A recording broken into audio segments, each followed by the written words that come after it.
Hi to everyone, welcome to my channel. ఈరోజు మనం సగ్గుబియ్యం పెసరపప్పు పాయసాన్ని ఎలా చేయాలో చూసేద్దాం. ఈ పాయసంలో నేను కొబ్బరి పాలుని యాడ్ చేసి చేస్తున్నాను కాబట్టి ఆరోగ్యానికి కూడా చాలా మంచిది. ఈ పాయసాన్ని తయారు చేయడానికి ముందుగా అరకప్పు వరకు సగ్గుబియ్యంని తీసుకోండి. ఈ సగ్గుబియ్యాన్ని బాగా వాష్ చేసుకున్న తరువాత ఇందులోకి 2 కప్పుల వరకు వాటర్ని యాడ్ చేసుకొని దీన్ని 1 గంట పాటు నానబెట్టుకోండి. ఇప్పుడు స్టవ్ ఆన్ చేసి స్టవ్ మీద ఏదైనా ఒక చిన్న కుక్కర్ పెట్టుకొని ఇందులోకి 1 కప్పు వరకు పెసరపప్పుని వేసుకోండి. ఏ కప్పుతో అయితే మనం సగ్గుబియ్యాన్ని కొలుచుకొని తీసుకున్నామో అదే కప్పుతో 1 కప్పు వరకు పెసరపప్పుని వేసుకోండి. పెసరపప్పులో ఉండే పచ్చివాసన పోయేలాగా మంటని లో ఫ్లేమ్లో పెట్టుకొని 2 నుంచి 3 నిమిషాల పాటు ఈ పెసరపప్పుని వేయించుకోండి. పెసరపప్పు పూర్తిగా చల్లారిన తరువాత దీన్ని బాగా వాష్ చేసుకోండి. వాష్ చేసుకున్న తరువాత 3 కప్పుల వరకు వాటర్ని యాడ్ చేసుకోండి. మంటని మీడియం ఫ్లేమ్లో పెట్టుకొని 2 విజిల్స్ వచ్చేంత వరకు ఈ పెసరపప్పుని ఉడికించుకోండి. కుక్కర్ పూర్తిగా చల్లారిన తరువాత దీని మూత తీసుకొని పప్పు గుత్తితో ఈ పెసరపప్పుని మెత్తగా ఇనుముకోండి. ఇలా మెత్తగా ఇనుముకున్న ఈ పెసరపప్పుని పక్కన పెట్టుకొని ఇప్పుడు స్టవ్ ఆన్ చేసి మనం ముందుగా నానబెట్టుకున్న సగ్గుబియ్యాన్ని అందులో ఉండే వాటర్తో సహా ఇలాగా ఒక గిన్నెలోకి వేసేసుకోండి. సగ్గుబియ్యాన్ని నానబెట్టేటప్పుడు మనం అందులో 2 కప్పుల వాటర్ని యాడ్ చేసాము. ఇప్పుడు ఇందులోకి ఇంకో 2 కప్పుల వరకు వాటర్ని యాడ్ చేస్తున్నాము. మొత్తం 4 కప్పుల వరకు వాటర్ని వేసుకున్నామండి. మంటని మీడియం ఫ్లేమ్లో పెట్టుకొని మధ్య మధ్యలో గరిటెతో కలుపుతూ ఈ సగ్గుబియ్యం ఉడికేంత వరకు దీన్ని కుక్ చేసుకోండి. సగ్గుబియ్యం ఉడికేలోపు బెల్లాన్ని కరిగించుకుందాం. ఏదైనా ఒక కడాయిలోకి 2 కప్పుల వరకు ముందుగా తురిమి పెట్టుకున్న బెల్లాన్ని వేసుకోండి. ఇందులోకి అరకప్పు వరకు వాటర్ని యాడ్ చేసుకోండి. మనం తీసుకున్న 2 కప్పుల బెల్లం కరెక్ట్గా సరిపోతుంది. మంటని లో ఫ్లేమ్లో పెట్టుకొని ఈ బెల్లం కరిగేంత వరకు దీన్ని కుక్ చేసుకోండి. ఇక్కడ మనకి బెల్లం జస్ట్ కరిగితే సరిపోతుంది, పాకం ఏమీ రావాల్సిన అవసరం లేదు. ఇలాగ బెల్లం కరిగిన తరువాత స్టవ్ని ఆఫ్ చేసేసుకోండి. సగ్గుబియ్యం ఉడికిందో లేదో ఒకసారి చెక్ చేసుకోండి.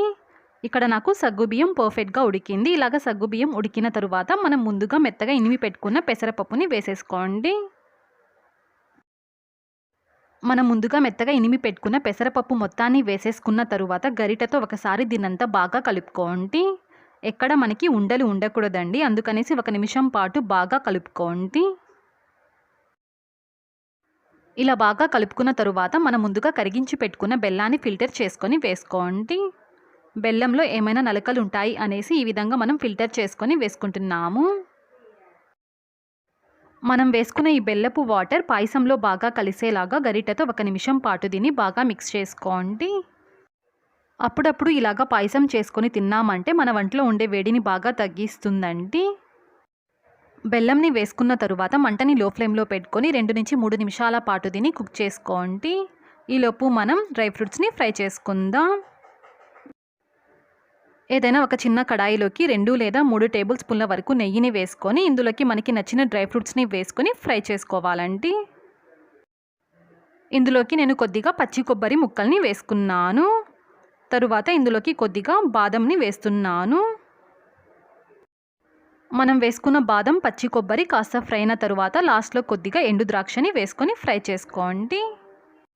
డ్రై ఫ్రూట్స్ని ఎప్పుడు ఫ్రై చేసేటప్పుడు మంటని లో ఫ్లేమ్లో పెట్టుకొని ఫ్రై చేసుకుంటే పర్ఫెక్ట్గా ఫ్రై అవుతాయి. ఇలాగా డ్రై ఫ్రూట్స్ని ఫ్రై చేసేసుకున్న తరువాత దీన్ని పక్కన పెట్టుకోండి. ఇప్పుడు ఈ పాయసంలోకి కొద్దిగా యాలకుల పొడిని వేసుకోండి.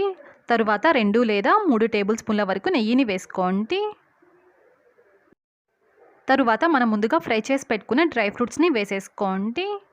ఇప్పుడు ఒకసారి దీనంతా బాగా మిక్స్ చేసుకోండి. ఇప్పుడు స్టవ్ని ఆఫ్ చేసేసుకొని 5 నిమిషాల పాటు ఈ పాయసాన్ని చల్లారనివ్వండి. పాయసం గోరువెచ్చగా ఉన్నప్పుడు ఇందులోకి కాచి చల్లార్చిన పాలని వేసుకోండి. నేను ఇక్కడ కొబ్బరి పాలని యాడ్ చేస్తున్నానండి. మామూలు పాలైనా వేసుకోవచ్చు, లేదంటే కొబ్బరి పాలైనా వేసుకోవచ్చు. పాయసం కన్సిస్టెన్సీ ఏ విధంగా కావాలో దాన్ని బట్టి 1 కప్పు లేదంటే 3/4 కప్పు వరకు పాలని వేసుకోండి. మనం వేసుకున్న ఈ కొబ్బరి పాలు పాయసంలో బాగా కలిసేలాగా గరిటెతో బాగా కలుపుకోండి. అంతే అండి, ఎంతో రుచిగా ఉండే సగ్గుబియ్యం పెసరపప్పు పాయసం మనకి ఇక్కడ రెడీ అయిపోయింది. ఈ వీడియో నచ్చితే లైక్ చేయండి, షేర్ చేయండి, సబ్స్క్రైబ్ చేయండి. ఫర్దర్ వీడియోస్ కోసం పక్కనున్న బెల్ ఐకాన్ని క్లిక్ చేయండి. Thanks for watching.